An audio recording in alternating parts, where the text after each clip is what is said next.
Salut mes petits gloubi-boulgas. Oui, Casimir, hein, c'est toute mon enfance. Et finalement, Casimir, c'est la vie en fait, hein. Il est gentil, il est drôle, il est bienveillant. Bref. Alors aujourd'hui, en continuation de tout à l'heure, il n'y a pas de carte, hein. J'avais juste envie de vous parler de bouquins qui m'ont marqué. J'en ai pris 4, hein, dans ma super bibliothèque étincelante. Non, je plaisante. Ma petite bibliothèque de Karine. Alors, le premier, c'est... Ouais, alors, c'est un peu corné, hein, c'est le pouvoir du moment présent d'un grand bonhomme, Eckhart Tolle. Tolle, je sais pas trop comment on prononce. Bon, ce mec, il a une chaîne YouTube, hein, voilà. Je l'ai dévoré. C'est un livre, vu son état déjà, voilà, hein, ça fait un moment que je l'ai. Il y a un peu de poussière dessus. Ça va me faire éternuer dans 2 secondes. Mais c'est un livre magnifique. Je te lis la 4e de couverture. Alors, le pouvoir du moment présent, guide d'éveil spirituel. Bon, déjà, hein, t'es un peu dans l'ambiance. Le pouvoir du moment présent est probablement l'un des livres les plus importants de notre époque. Son enseignement simple et néanmoins profond a aidé des millions de gens à travers le monde à trouver la paix intérieure et à se sentir plus épanouis dans leur vie. Excusez-moi, j'ai le pif qui est blindé encore. Je sais pas, je vais rechercher pif blindé, à quoi ça correspond, mais wouh, j'en ai marre de ce pif, ça fait des semaines que je combats cette pifitude. Bon. Au cœur de cet enseignement se trouve la transformation de la conscience. En vivant dans l'instant présent, nous transcendons notre ego et accédons à un état de grâce, de légèreté et de bien-être. Ce livre a le pouvoir de métamorphoser votre vie par une expérience unique. Bon, je le recommande fortement, hein. Je veux dire, si tu as 6,80 € à dépenser, achète-le. C'est... Waouh! Tiens, tu vois, par exemple, pif, les stratégies du mental pour éviter le moment présent. Et le mec, il décrit tout, quoi. Il décrit... c'est un éveil. Qui c'est qui siffle dehors pendant que moi, je fais une vidéo? Non mais... Oui, bonjour. Bon, je sais pas, il y a quelqu'un qui dit bonjour, je réponds, hein. Alors attends. Je sais plus... Oh, mais il a navigué dans les flots, hein, ce bouquin. Attends. Il a été écrit en... je sais plus quand. Bon, enfin, vraiment, je te le conseille, parce que tu vas t'éclater. Ah ouais, chapitre 10, la signification du lâcher-prise. Waouh. Comment transformer la maladie en illumination?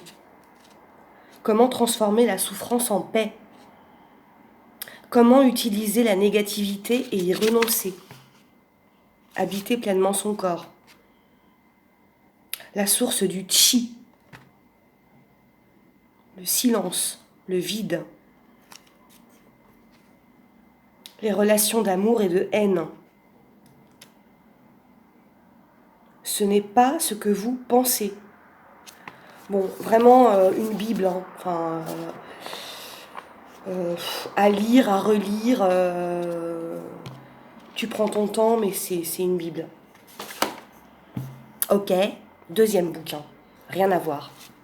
Ta ta ta, Maxime Chatham.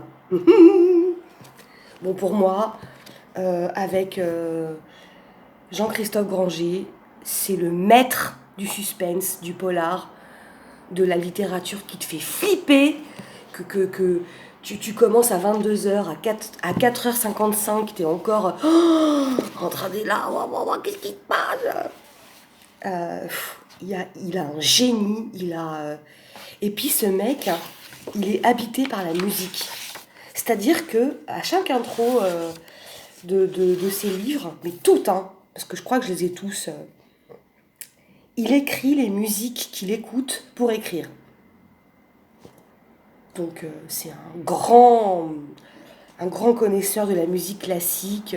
Il écoute des trucs de dingue, hein, que bah, moi je connais pas forcément parce que je suis pas, je suis moi. Hein. Oula, alors attends. Voici les albums que je retiendrai de ce voyage à Manningham Falls, avec mon accent révolutionnaire. Red Sparrow de James Newton Howard. Ouh là là. The Autopsy of Jane Doe. Doe. Doe. De Danny Bensi et Sander Jurians. Excusez-moi. Hein. En même temps, il est tard. Bon. It Follows de Disaster Peace. Alors, je les connais pas, hein, les trois. Je vais aller voir tout à l'heure parce que ça m'intrigue. Donc voilà, ce mec, il écrit des chefs-d'œuvre. Ses bouquins, c'est waouh. Ah, moi, je m'envole, je me régale, je me délecte, je me nourris, je m'en lèche les babines. Et là, voilà, Le Signal, super bouquin que je vous raconterai pas. Hein, vous avez qu'à l'acheter. Alors j'avais dit 4, mais j'en parlais que 3 en fait. L'autre, c'est un peu spécial, une autre fois. Bon, lui aussi, il a navigué. Hein. Voyez voir l'état. Je sais plus où je l'ai mis. Mais il a flotté dans des trucs peut-être pas très catholiques hein, pour le coup. Enfin bon, un vrai bonheur pour... voilà. Ça s'appelle Conversation avec Dieu. Un dialogue hors du commun de Neil Donald Walsh. Je vous lis. Oh, je suis désolée de vous présenter ça comme ça, mais c'est un vieux bouquin. Je crois que je le traîne dans mes guêtres depuis la fac, hein, que je l'avais jamais lu. Et en fait, je l'ai lu il n'y a pas longtemps.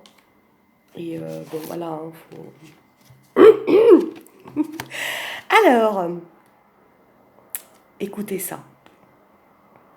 Vous êtes sur le point d'entrer en conversation avec Dieu. Oui, je sais, ce n'est pas possible. Vous croyez probablement, on vous l'a enseigné, que ce n'est pas possible. On peut parler à Dieu, bien sûr, mais pas avec Dieu. C'est ce que je croyais, moi aussi. Neil Donald Walsh approche la cinquantaine et fait le bilan de sa vie. Il vient de perdre son travail, ses 4 mariages se sont soldés par des échecs et sa santé est défaillante. Pris de colère, il écrit une lettre pleine de doutes à Dieu. Et là, le miracle se produit. Dieu lui répond de façon claire et compréhensible. Un entretien qui durera plusieurs années, où les questions les plus intimes et les plus énigmatiques trouveront réponse. Pourquoi suis-je si malheureux ? Pourquoi l'homme doit-il souffrir ? Qu'est-ce que le bien et le mal ? Les interrogations troublantes que pose cet ouvrage ne doivent pas faire oublier sa haute teneur spirituelle. Bon voilà, moi ces bouquins je les redécouvre, enfin bon Chatham quand tu l'as lu, ça y est t'es cramponné comme ça, tes rideaux. Mes conversations avec Dieu c'est boum, ça y est, t'es parti sur une autre planète. Et puis Le pouvoir du moment présent de Eckhart, bah, ça fait du bien quoi.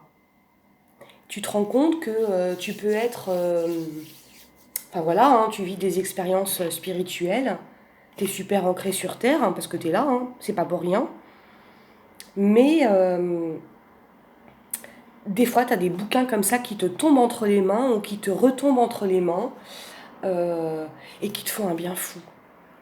Donc voilà, je vous en partagerai d'autres parce que j'en ai plein bientôt.